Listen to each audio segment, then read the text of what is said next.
Hey, y'all. Welcome to the Reckless Optimist podcast. My name is Megan. I'm a family nurse practitioner with a deep passion for mental health. On this show, we showcase guests who have shown tenacity, grit, mental strength, and who embody the word resilience. A quick disclaimer before we start. This show is not a substitute for mental diagnosis or treatment. We do recommend that if you're struggling with your own emotional well-being, you see a mental health provider. I'm so excited that you guys are here. Let's get into it. Hey, everyone. Today on the podcast, we have Adam. I actually found Adam because I was scrolling on Instagram and his meme popped up from his sober Instagram page called Sober Traveler. And I clicked on his page and he had all of this amazing recovery content and ended up talking to him and he agreed to come on the show. He does share his story tonight. It is a beautiful story, a transformative story of his journey through alcohol use disorder and ultimately his story of recovery, which is an amazing story. I think the story gives listeners so much hope that you can completely change your life. If you're in a situation right now where you feel hopeless or you feel like you're stuck in a life you'll never leave, this episode will make you think differently about all of that. So I know you guys are going to love it. Let's get into it. Hey, everyone. Help me welcome Adam to the podcast. Hey, it's so good to be here with you. Yes, I'm so excited that you're here. So I actually found you because you have an amazing presence on Instagram, a sober page, Sober Traveler. Is that correct? That's correct. Yep. Yes. And I found one of your memes. It was actually, I'm probably going to butcher the name, but Friedrich Nietzsche quote about throwing the roses into the abyss. And I loved that quote so much. And so I love your content. Tell the listeners where you're coming in from. Yeah, so I'm coming in from Denver, Colorado. Okay. And how many years have you been sober? I just hit 3 years on May 20th. Awesome. What did you do to celebrate? Honestly, this year, it was really nice. I got together with my family and some of my friends and, of course, hit a meeting. It happened the same day as my usual home group. And it's the best. Celebrating those milestones is just so important. I know the first year is fun because you have so many, especially if you're in AA, because you get chips like, 30 days, 60 days, 90 days. You just get these like little coins and they probably seem silly to people not in recovery, but those coins meant everything to me in that first year. Totally. Yeah. And then all of a sudden you get the year and you're like, where are my coins? Yeah. No more coins? I only get one a year now. Like, what is this? So we're going to start our episode out with a quote like we do each time. And the quote for your episode is your quote that I found when I was looking at your amazing page. And you had written a caption. And so this is a quote from your caption. And it stopped me.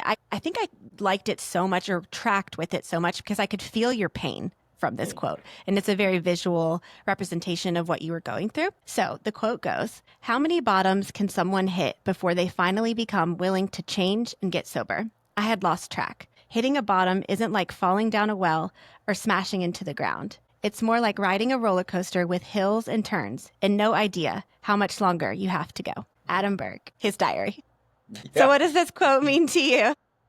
My journey getting sober, it didn't happen overnight, and I didn't get to a place overnight where all of a sudden it dawned on me that I needed to get sober, really. I spent years in a cycle of alcoholism, and then really the last 6 months, I felt like I had some kind of bottom every month. It was like I'd hit a new low, and I'd hit another new low, and you sort of are wondering, when is this ever going to end? And until you hit this point, and I think it's different for everyone, where you find a willingness to ask for help and to seek help out, that's when your life really begins to change. But it's hard. It's hard to get to a place when you really realize how in trouble you actually are. Yeah. Yeah, I love that. When I read your quote, it made me think of a few things. One is that everybody's rock bottom is different. And being in this profession that I am as a nurse practitioner and then being in the world of recovery, doing this podcast, I've realized that everyone has different bottoms and there's different terminology. There's soft bottoms, low bottom, all of those things. But it doesn't necessarily have to be one rock bottom, like one event. Sometimes we get the shovel and we keep digging till we get solid ground to catapult upwards. But I also like the idea of thinking of this as like your breakdown can be your breakthrough and that the rock bottom isn't the end, it's the beginning. So I kind of reframe it in that way. But I'm so excited to hear your story. So wherever you feel comfortable, just take us back. Yeah. I always sort of follow the format of, what was like, what happened, and what's like now, which is very typical of a 12-step program. So I grew up not far of where I live now, just south of the city in Denver. And I had a great childhood. I had, friends and neighborhood kids who I play with and two loving parents and an older brother and no major traumas in my childhood. But the thing that always stood out to me is I was a kid who was full of fear. Scary movies. I remember watching The Shining with my dad. I sort of snuck in while he was watching it. And I didn't sleep for weeks because it just scared me so much. And I had this fear inside of me of initially when you're a kid, it's like, there's monsters and there's ghosts. And what if someone breaks in the house? And as I started to get older and became just more aware of the world, and it really transitioned into more serious, tangible circumstances. So I was terrified of getting hurt. I was scared of death and people around me dying. I was really scared of getting sick. And I didn't have a ton of coping tools. I just sort of internalized this fear. And so when I got introduced to drugs and alcohol, it was appealing to me right away because the first time I drank, I was probably 13 and took a bottle of apple schnapps from my parents' liquor cabinet. And I remember just thinking how fun it was. I don't know that I'm an alcoholic who had that aha, like, oh, this is the answer to all my problems. But I knew that it did something for me that I wasn't able to do for myself up until that point. And so naturally, had a fairly normal high school. I played soccer, went to a very large high school here with a lot of friends, and did some other debate and other activities. But I also found and sought out people who wanted to smoke weed on the weekends and drink on the weekend, and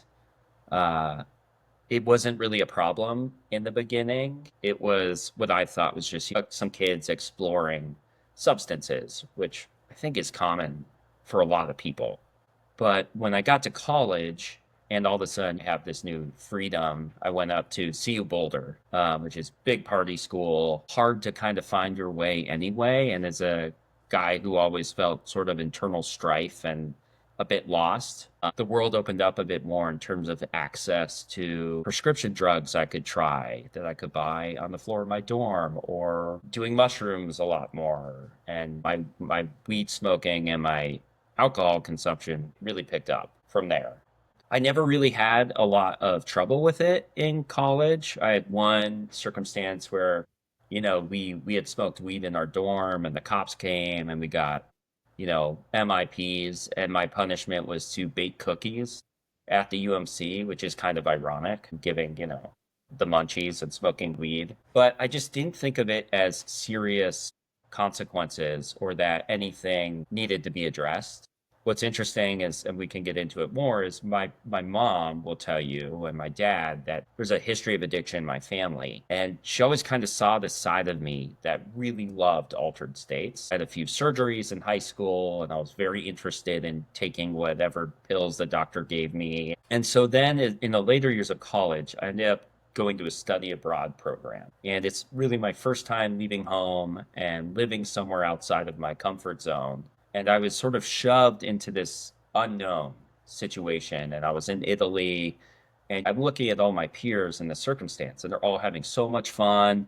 Oh, they're so excited to be there. And I was just overwhelmed with being just so far from everything I knew. And the one thing I knew I could get because of the drinking age, and, I was 20, 21, was I could get booze. And so when I first got there, I figured pretty quickly that there was a liquor store on the block I lived. And I would go get, usually it was Johnny Walker Red Label for some reason. And I would start drinking a lot more alone and secretively. And it was the one thing I found that helped me get to sleep and helped me deal with the stress. And that situation sort of got better over my time while I was abroad for 6 months. But I come back to Colorado and I'm finishing out my final year of school. And I started to pick up this kind of nightly habit of drinking alone and seeking out the opportunities I had to get a buzz. So there were times I'd play indoor soccer, and then after soccer, I'd stop at the liquor store and I'd get 3 or 4 shooters, and I'd want to like take them right away, get that buzz. And I didn't know that normies don't actually drink shooters, really. Not something that I fully understood at the time. And I was aware that it was not good, but I also could easily say, well, I'm in college. Like, this is what we do. We're going to drink, we're going to do drugs. It's going to be a fun time. So this sort of habit starts to build of more nightly, frequent drinking. And I graduate and I move back to Denver and I move in with my older brother who's in law school at the time. And feel directionless, come out of a college relationship that ended when we graduated. I was a political science major and was thinking people would be like, can't wait to give you a job. Couldn't get a job anywhere other than free internships. And so for the first time, I really went through this binging period for a few months, which was new terrain, where I would lock myself up in my bedroom and I keep a bottle of Fireball. I thought the cinnamon would cover up my breath a little bit more, or vodka. And I would have a bottle close by and I would drink and sleep and not really do anything else. And it freaked out my brother. He's sort of like, what's going on? Seems like a depressive episode. Scared my parents to the point that they felt the need to talk to me. And this was a decade ago. As I got a job and I got into a new relationship, things sort of stabilized a little bit more. I went more back to my more of a nightly routine than sort of these binges, but I would still occasionally do that. So around this time, I start working in my work world, which is government relations and public affairs, and get a job and end up going to grad school, and this relationship gets more serious. And because of the progressive nature of alcoholism and being an alcoholic, my drinking continued to get worse. And it continued to kind of ramp up in a way where I got into a routine where I'd wake up hungover every day, nauseous in the shower, anxious. Usually my thoughts were, all right, I just can't drink today. I can't drink today. I gotta go today without drinking. And I get to work and you're just totally brain fogged for a good half of the day and hoping you don't smell like booze through your sweat. And sure enough, 3 o'clock, 4 o'clock rolls around and that part of my brain would flip and be like, I think I have half a bottle of vodka in my car still. Or I got this liquor store I've spotted on my way home that I'm going to stop at. And I would do that and I would get home. And before I went upstairs to my apartment with now my ex-wife, I would open the bottle and I'd drink 5 to 10 swigs from this bottle because I loved the rush. I needed that escapism. And I would go upstairs and try and play it cool. Maybe I'd say, oh, I'm gonna have a glass of whiskey and try and cover up everything else I was doing, but I'd find reasons to sneak back down during the night to, oh, I'm gonna check the mail or I'm gonna go on the walk. And I'd go back to my car. And this continued for 6 years, 7 years in this regular pattern. And in between all this, there was life still happening and my career advancing and this relationship getting more serious. But I was a ghost in my own life. I was absent. I was a passenger on this journey because of what alcohol was doing to me, which was slowly, killing my joy to live. And it quickly became something I could see as a coping mechanism, but the repercussions were never really there. There would be an incident where, for the first time, I didn't show up to work. I called in sick because I was too hungover. Or I went and I binged too hard, and my ex wife caught me, and I had to play it off that something, oh, yeah, I must have been like roofied or something must have happened. And so there were moments where it would get out of control or I would find a weekend to sort of go on a real binge when my ex was gone. But I felt like I thought everything under wraps, but I had these very itemized versions of myself. I had the me who was this buttoned up, uh, suit wearing government affairs professional who just always shows up on time, always works extra hard, addicted to work. And then I had the miserable drunk who knew he had a problem, who was internally suffering, who felt totally torn by his life. And I tried to keep those buckets as separate as I could. And it was my biggest secret was this alcoholic side of me. So we get to COVID, and like many people, and a lot of my friends in the private sector were furloughed or they sadly were laid off. And I was working for a large local government at the time. And all of a sudden, I was in charge of keeping everyone informed about policy updates and governor's orders and managing vaccine clinics and on 12 subcommittees for COVID response. Between the fear of the unknown of COVID and what's going to happen and the stress of work and my relationship kind of suffering at that time. Also, my drinking really picked up. And, all of a sudden, 5 o'clock became 3 o'clock. And the drinks got earlier. I was drinking more. I was frequently blacking out more.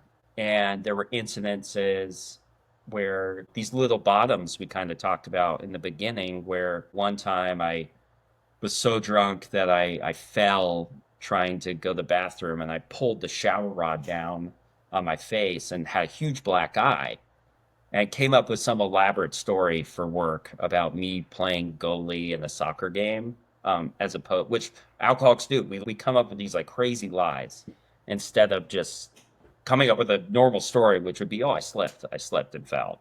And then I had a panic attack at work where I couldn't give a presentation and my boss sent me home and all the stuff that tends to pile up.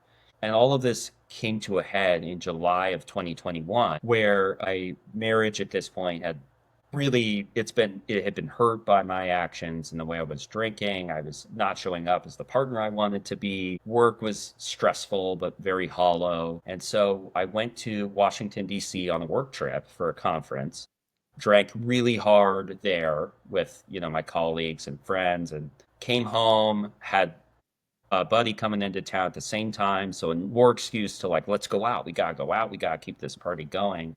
And then next thing I know, it's Sunday, and I just don't want to stop drinking because I know how jittery I'm going to be and all the terrible feelings I'm going to feel. So sometime that Sunday morning, I decide I want to keep drinking. And what I really remember is my ex came home and found me basically like non-responsive on our couch, sort of flopped on the couch, and she's trying to shake me and I'm kind of groggy.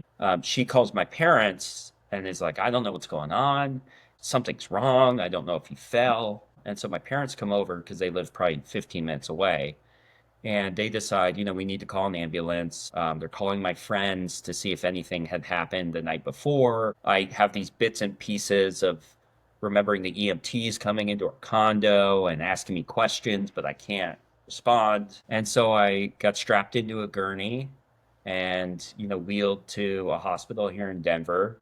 And when I start to sort of come to a little bit more, I'm hooked into the gurney, like to the gurney, and my leg is shaved. I have a bunch of IVs in, and apparently I was combative. I am a very peaceful, non-combative person. And they run my blood alcohol, and it's a 0.413 BAC. And surprisingly, they just gave me liquids. They monitored my heart rate and everything. And eventually, after some hours, allowed me to go home. But apparently, on the way out, the ER doctor came to my parents and my ex and said, I just want to let you know, I think he's an alcoholic. I think he's drinking a lot very frequently, just based on how he's acting and just the level of awareness he has for how much he consumed. So, of course, the next week, once I'm full brain fog and my parents are talking to me about this, I decide I don't have a problem, but I am going to stop. And I'm not going to get help and I'm not going to really talk about it. But it scared me enough to say, well, I'm just not going to drink anymore. And I'll never forget, I called my uncle who has 30 years in Gamblers Anonymous. And I'm talking to him and I said, yeah, but I've decided you just can't drink anymore. And he said, well, why don't you just not drink today? And I'm like, well, yeah, obviously, but this is a longer term deal. I got to be careful about this. So I was able to white knuckle 150 days, and I was restless, irritable, and discontent the entire time because I'm suffering alcoholism without alcohol and a solution. And I looked for, and of course, during this time, my life got better. My ex and I, we decided to file for divorce. We just said, we're just not a good fit. It's not working. It was amicable. I got a big new job that I had applied for. I moved into this great new one-bedroom apartment. I had met someone who I was interested in, kind of pursuing what that looked like. And so I found a reason to drink again, which was how good my life had gotten. And I assumed, like we all do, that I was unique and I was different and I was going to be able to be a normal drinker. And I'm actually really thankful because I actually blogged all of this and like documented from that time I was in the hospital till now, which I still do. And so I can look back and kind of see how my thinking devolved from not drinking ever again to, well, it's been 100 days. Well, now it's 150 days. So I found a reason to go out with my new boss and his partner and one of my work colleagues to celebrate my new job on December 17th of 21. And I had every intent in the entire world of going out for a few drinks.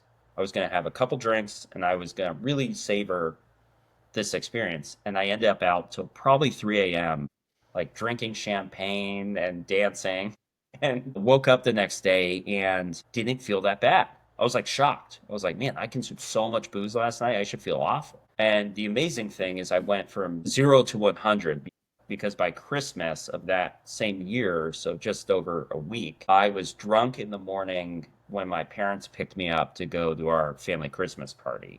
And I've been up drinking since probably 5 a.m.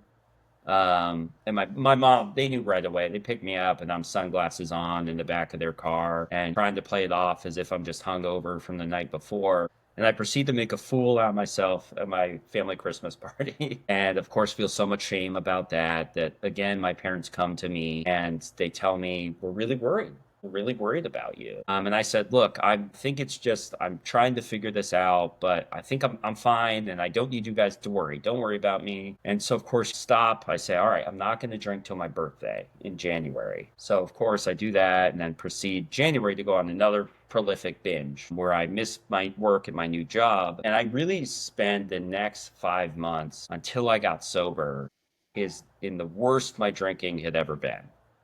I no called, no showed work at times. I was lining up in at the liquor store in the morning and I'd get drunk and then just not go into the office. I was wandering the streets of Colfax and Denver and just a mess. I took short-term disability at one point because I couldn't handle any of the stress. And my last drink was actually not my worst drunk. It was May of 2022, and I was coming off another 40 days where I had promised essentially to my employer and my then girlfriend, who's now actually my fiance, that I was taking a break. I wasn't going to drink. I was going to be the person I wanted to be. And the legislative session, which is my busy period here, had ended. And so, again, another perfect opportunity. I went and I got my chakras aligned because I figured that would help with whatever was going on.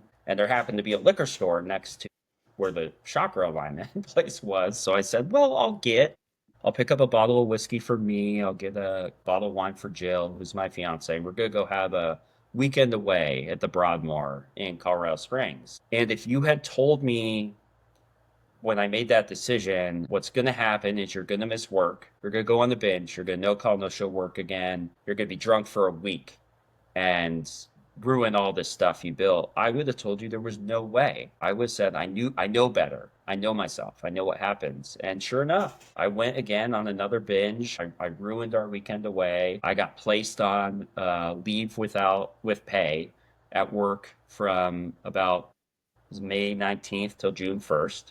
And they said, come back June 1st and we'll talk. And I was fully prepared to be fired. But I came out of that last binge and I remember sitting on the edge of my bed with my head in my hands, and I just thought, I cannot believe I did that again. And it just baffled me. I was totally baffled that I couldn't manage my drinking, but I was also beaten down enough that I knew something needed to change. Luckily, I'd had an addiction counselor that my parents wanted me to talk to since I wasn't willing to go to rehab. And he finally laid it out for me where he's like, "Look, I have 20 years in the program. There is a meeting tonight at 7:30 up in Golden. And he's like, you should come. If you don't like it, you don't ever have to come back. And I was broken and willing to the point that I was like, okay, I'm willing to go and give this a shot. And I remember driving up this canyon and thinking, I'm gonna get up there and it's gonna be all these people who are smoking cigarettes and they're drinking coffee and they're talking about how much they miss drinking. And they're just gonna be miserable people. But I was like, what other option do I have? It's this, or I'm checking myself into a program, 30-day or 60-day rehab. And I saw people who were laughing and they were hopeful and they talked about how thankful they were to be sober and how much joy they have and peace in their life. And I actually met my first sponsor at that meeting and decided to keep coming back. And since then, I've not left the program. I'm have worked the steps once my first year. I'm currently working them again and on step 8 right now with a new sponsor who's got 30 years. And it has been the most transformative, life affirming thing I've ever done. I used to think that my work was my purpose. This government relations lobbying work was my purpose. And I've come to realize it's just work. Like my purpose is to hopefully try and help other people who want it, and my life feels. I always think the best way I can explain it is I feel the most like myself, and I haven't felt like this since I was a kid, since before booze got into my life. I've not known this kind of serenity and just sort of daily reprieve, and it's just beautiful. Yeah. Wow. Oh my gosh. That's such a beautiful story. For me, I feel like it gives the listeners so much hope because where you are now to where you were before, I mean, light years ahead in terms of your mental strength and your grit. And, I think it's amazing that the 12 steps worked for you so well. And I love that you're a 12 step guy. I did AA for about a year, loved it. I have a different home group now, but I think AA is great for so many reasons. It's readily available and they have a really, kind of tradition, a way they do things, and it's something you can always count on. So, big fan of that. I have some follow up questions for you. Sure. I want to ask about how has your relationship with your fiance changed in recovery? Yeah. I so it's funny. I'm actually really thankful that we met when we did, that she saw the last 6 months of my drinking because she needs to know how bad it is. I don't think people always understand when we say we're former drinkers and what that looks like. And the people who have been around us, I think one of the cruelest things about alcoholism is we're often the last to know that we're an alcoholic. Our friends and family have pegged that long before we did. So she went through the ringer, and I think she watched me trying to figure out what was wrong with me. Why can't I just drink like a normal person? What is this internal lack of self love that I've had for so long? And our relationship has grown so much deeper because of the 12 steps and the program and sobriety and honesty and learning healthy coping mechanisms that it's really helped us, I think, navigate any complexities we've had in our relationship to the point where it's by far the healthiest relationship I've ever been in because I'm finally healthy internally. I'm actually able to show up as the person I hope to be. And that doesn't mean, I mean, I make mistakes, but when I try and be accountable and I have something that keeps me accountable and my sobriety is the most important thing, it actually makes all my other relationships so much better. Yeah. I really related to what you said about you felt like a ghost. I felt like that too, like a shell of a human. It's interesting when I look back at pictures, you know how all social media, they have the memories and you can go back and look and it's can be very emotional at times. But I look back at that girl in active addiction and like, I mean, my eyes were hollow. I have a lot of sympathy for her, but yeah, I mean, it's hard to look at those pictures sometimes because I was such a ghost. But my question for you there is you had also mentioned when you would have these little binge episodes, these benders, you were wanting to escape. What do you think you were trying to escape from? I think at our core, we all want to just be okay. And I think anyone with a level of internal strife, or probably most humans, in some way, shape, or form, alcoholics feel more unlovable. There's something in our core that tells us, like, we're not worthy of love. We're not worthy of joy, and we're not worthy of good things. And I felt that. That was something that pervaded my entire being for no reason. I had a a great childhood. I had tons of people who loved me in my life. I don't have any major traumas, but there was something in me that just felt missing. And I tried to fill it with drugs and alcohol.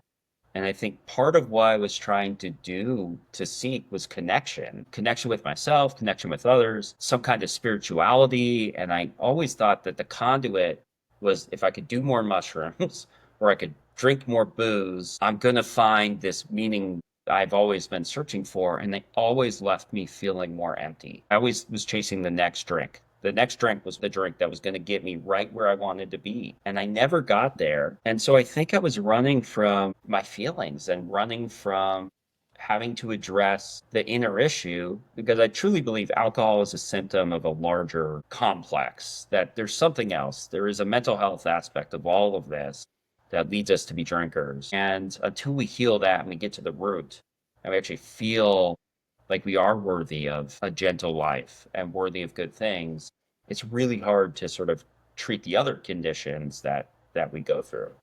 Yeah. I'm like you. I grew up in a really stable house. I don't have big T trauma, maybe some little T trauma throughout the years, but yeah, I mean, you were 13, so I was 2. That's when I had my first drink. I was 13 years old.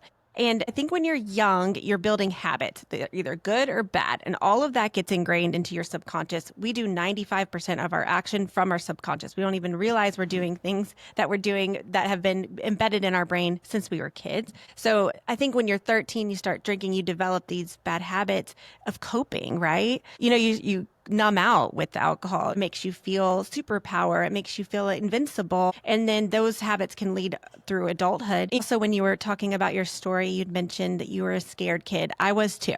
I think that was probably presenting as anxiety as a child, but when you're a child and back then that probably wasn't talked about as much. Do you feel like now that you're sober, do you still have anxiety or has that gone away? That's an interesting question. I think I will always have.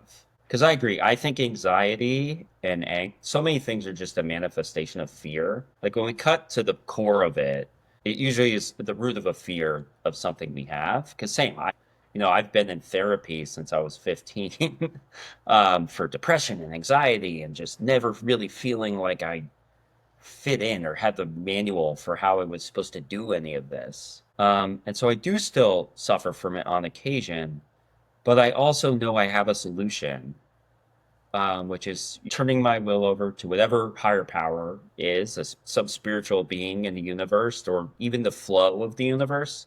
That the recognition, I have a couple tattoos that relate to, memento mori and stoicism, and the idea that we're really not in control of all that much stuff. And so focus on the things I can manage in front of me and turn the other stuff over. And I've also come to accept deeply within myself and know that alcohol and drugs are never ever going to fix my problem. They are fuel on the fire that is my baseline of anxiety or tension within myself. So I do still have it, but I feel less afraid.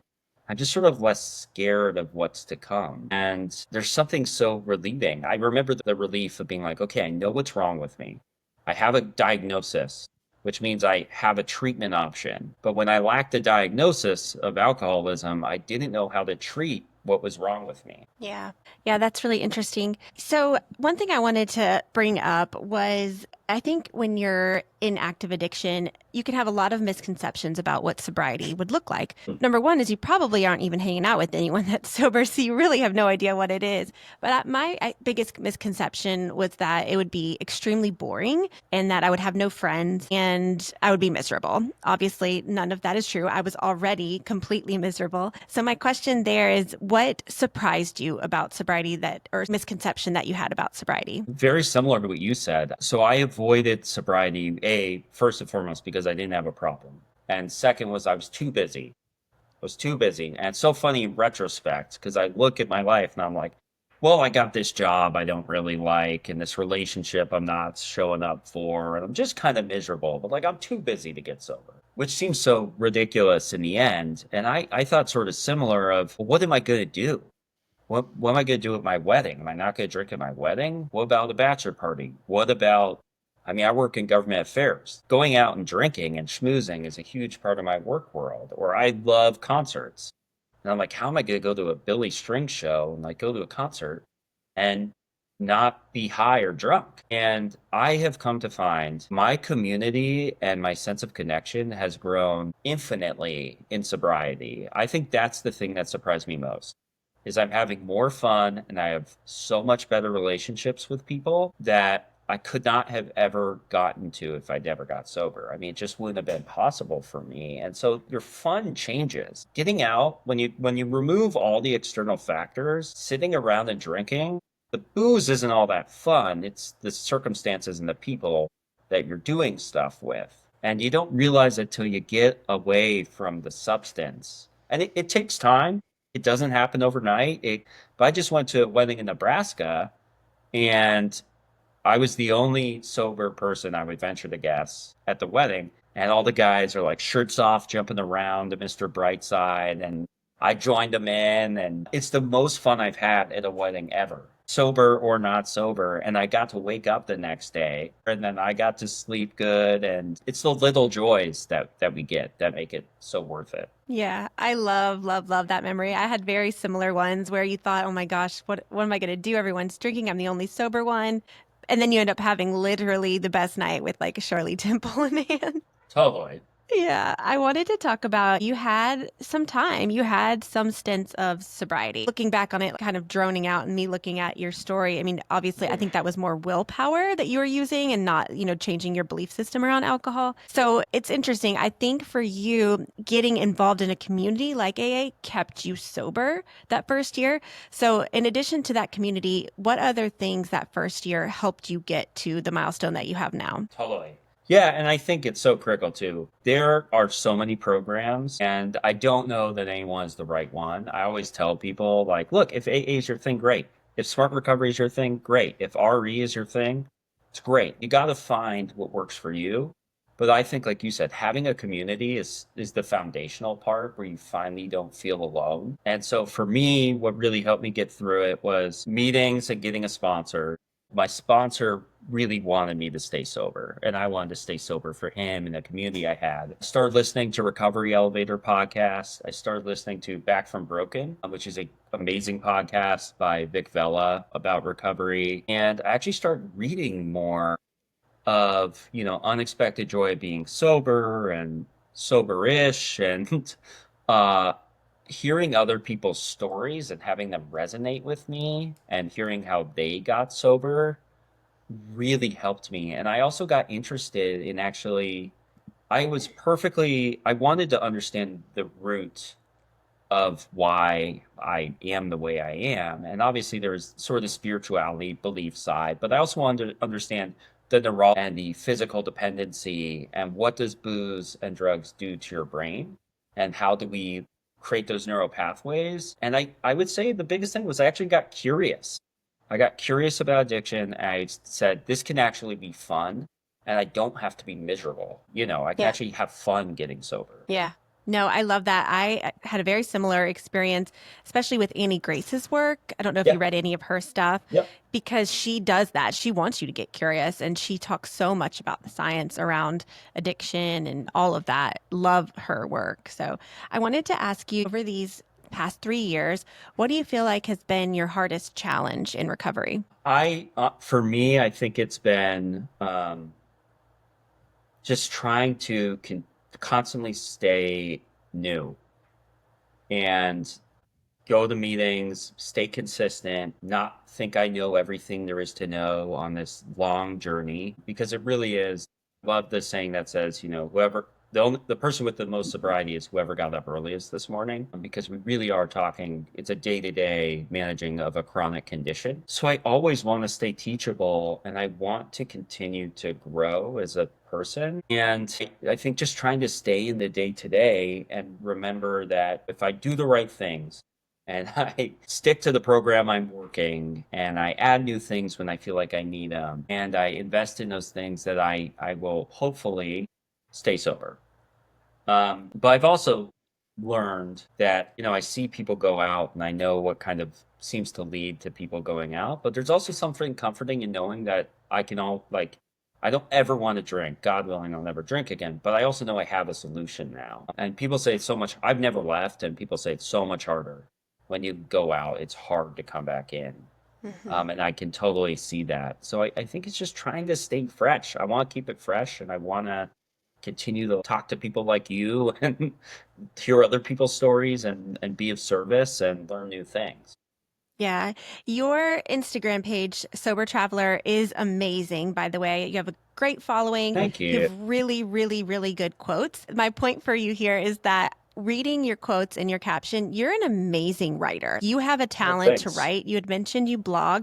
What are your aspirations in that realm? I actually the quote you took from is I've been attempting slowly to possibly write a book of some sort Okay. around all of this. And I have no idea what it looks like. I have like an electric typewriter and I find times when I can. And similar to this, it's much more of a passion project because it just Mm-hmm. is something that's so meaningful to me.